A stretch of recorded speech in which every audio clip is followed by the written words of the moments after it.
Hey, if you're watching this right now, welcome to Mompreneur Source, where we don't let comfort kill us. And today we have a returning guest, Alicia Couri, one of my favorite moms in my world right now. I am in the hunt, in the struggle, just like you. And Alicia, she specializes in helping women of all walks of life become more confident. Alicia, thank you so much for being with us. You've been doing a great job and leaving a legacy for your family.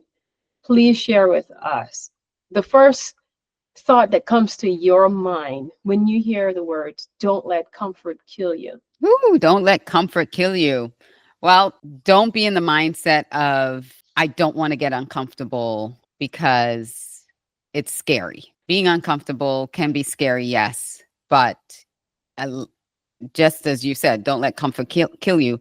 That fear is going to keep you stuck. It's going to keep you from moving forward. It's going to keep you from elevating and really hitting the levels that you want to hit. So it's metaphorical, right?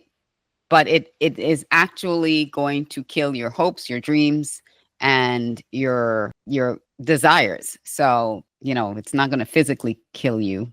I hope not. But yeah, it'll kill the things that you hope and dream and desire to have happen. Well, Alicia, I know we're smiling about it. And I also know behind our beautiful faces, the only way we will have the opportunity to reclaim our time, our finances, and fulfill our purpose is to get uncomfortable. And while it sounds like something that's so far-fetched, I can share personally what happened to me. It was Mhm. as though the rug had been pulled out from underneath me because the discomfort was so subtle. It was like a leaking faucet. Mm, I was yeah. in toxic relationships and I would leave the relationships once I determined it was toxic. The person was toxic, right? But it wasn't until one of my friends said to me, Glow, wherever I go, there I am. And it was like someone just hit me in the gut because you know what? That's so true. You could be the toxic one in the relationship and not even realize it. But that discomfort, it creeps in so slowly. It It's could be very the subtle. spouse who says, no, stay home and take care of the kids. And then years go by and you're just tolerating. And before you know it, you're worse than a maid Yes. Yes. because a maid, at least she gets paid. And sometimes even laid if she's lucky, right? But you are in this relationship and just doing it for the, I'm going to step on some of my spiritual mom's toes. You call it doing it for the Lord. Well, there ain't nothing glorified about being a mouse that Mm, just gets kicked yeah. around the house. There's nothing That's, glorified for yeah. it. That's a big, big, big issue, I think. When we settle for or minimize ourselves and the power that we actually hold and the our own awesomeness, we hold it back because of this misrepresented idea of submission, a misrepresented idea of the wife's place or role in a relationship, in a marriage. We are the, let me put it this way, the reason God took the rib from Adam, it's because the woman is to be by his side, not under his feet, right? So it needs to be a partnership and not a subservient type of situation. So one of the main issues that we as women need to embrace is our worth and our value.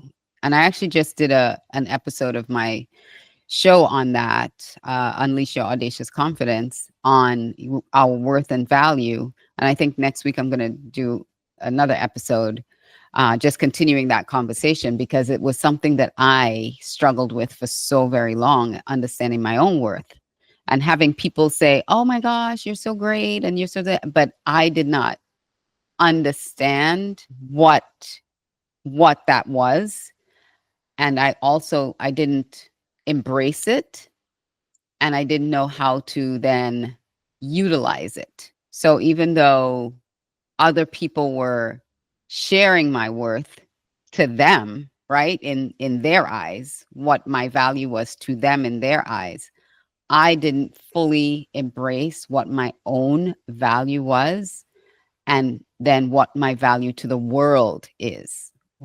I'm not just a mom.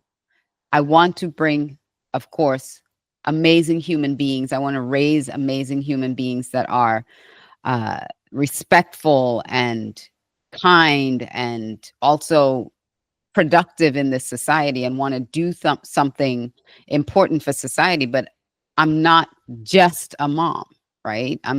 I was built for a purpose. It wasn't just motherhood. You were all built for a purpose. And our purpose, our existence, is to step into that purpose. And if we're not stepping fully into that purpose, then we're not actually doing what we're designed to do. So that's probably a longer diatribe about women being subservient. But you weren't made for a man. You weren't made to be a mother, even though there are some mothers that say, I was made for this. I was made to be a mother.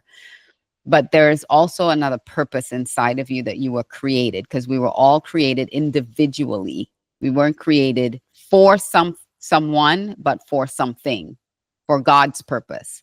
And we have to discover what that purpose is in our lives. It's funny you mentioned that, and the thought came to me. I remember looking back at some of my baby's photos, and I was thinking, wow, so cute. They're still babies. Oh my gosh. But no, They're you still just touched on babies. something, because you said we weren't just made to be mom.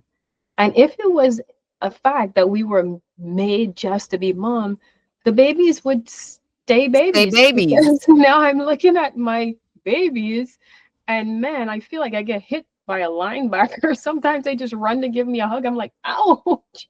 I have two boys, disclaimer. Yeah. But it's Yeah. amazing you say that, and the visual image that came to my mind was, what if they stayed that way? Because then when you take them for their pediatric appointments, then it's like, oh, they pull out the height and weight chart, and they're a And they're certain not going age. anywhere. Right, red flag, mamas, red flag. You were made for more, Mm. And this lady. is why so many of them, so many women, I should say, when they are empty nesters, fall apart, because they're like, what am I going to do now? Because they poured their whole heart and soul into their children, and not discovered who they are and what their purpose is. And so now when the children leave, they feel this massive void of, what am I going to do with my life now? Who am I? What's for me? And if you spent your time as you're raising them up, you're also building yourself up, then you won't have that. Like, I'm excited. My son, my last baby, is 17. He's entering his last year of high school, and he'll be out soon enough. And I'll be like, like, Next I'm chapter. so excited. It's not like, oh my God, my babies are all gone. I have three, and he's the last one. And so each one that I've seen them go through that stage of adulthood and then owning who they are, it's like, wow, yes, we did a good job raising them. Now they can own who they are. And now I can own who I am, because I don't have this role. I'll always be their mother, but my role changes as they age. Well, that's something that sparked my desire to create this space for moms, because I noticed when I was pregnant, during the pregnancy, there was a lot of support. How to get the baby there, how to prep for the baby, what to do after the baby. And then everybody wants to watch the baby, especially a brand new baby. Everybody's excited. And as those babies turn into those demanding toddlers, no one in sight. You Baby. can't find a babysitter if you paid $1,000. Oh, I have something to do, right? Because you don't want them to watch. You don't want anyone to watch your kids. You want specific people that you trust to watch your kids, but they're nowhere in sight. And Yeah. then you start to slip in. At least this, I could just speak for me, ladies, if this resonate with you, wonderful. I hope I'm helping somebody because it was very subtle and until I felt like I was losing myself, right? Especially when I really said, you know what, I'm just gonna stay home and be a stay-at-home mom. And then the demands became different and the expectations from everyone around me, family, Hmm. friends, it was like the closer people were to me, the expectations was even higher. To them, they didn't even realize that I was going through my own growth and development after this baby Yeah. started to really command my attention. I don't think our family and friends don't love us. But I told myself one day, I was like, they just don't care. Mm. Everyone is ultimately, they seem to be thinking about themselves or distracted by their cell phones. And I'm sorry, Alicia, for taking up too much of this time because I like when I have guests, I want to hear more from the guests. Yeah. And even the No, people we're that ask me. sparking a very, very interesting conversation because I too remember in my mid 30s with two children and believing for my third and thinking, is this all I was made for? Just to kind of pour all my hopes and dreams into them because, you know, I'm already in my mid 30s, you know, that this whole ageism thing. And what is there left for me? What am I supposed to be doing? Like PTA mom, like there was a decade of my life that was just PTA, right? President of PTA, and so I just kept feeling like there must be something more. There must be something more. I can't just be this person. I can't be this person. There's something else inside of me. And thank God, praise God that I actually did listen to myself, the Holy Spirit. I listened to what I needed and I started my own business. I started a couple different businesses, but you know, something that I could also be mom when I need to be at the PTA, be it do the things, but also fulfill my desires doing I was a makeup artist and hairstylist, so we went on site to do hair and makeup for our clients, so I could pick my times that I was available to do those things Mhm. and then be the mother to them. But you have to find that thing that's yours, not the children. Yes, you made them, but what is inside your heart to do aside from being a great mom? Yeah, and even if you're not of a faith background, I like to just look at the laws of nature. Like I said, Hmm.